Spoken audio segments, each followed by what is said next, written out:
Ang sarap nito guys. Diyos mio. Laing guys, laing. Oh. Ito yung mga hinahanap kong ulam.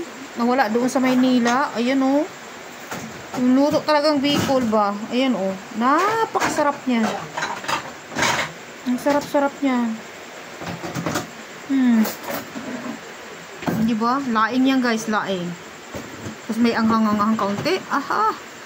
Lamig kaayo day. Warak na naman ang diet. Yummy, yummy. Yummy. Pag-uwi ko na lang magda-diet ako doon. Nandun yung pan-diet ko eh. Hindi ako nakapagdala. Ayan. Dapat mo pala. Napakasarap niyan guys. May sili. Yan, luto yan ang aking pamangkin. Diba? Napakasarap.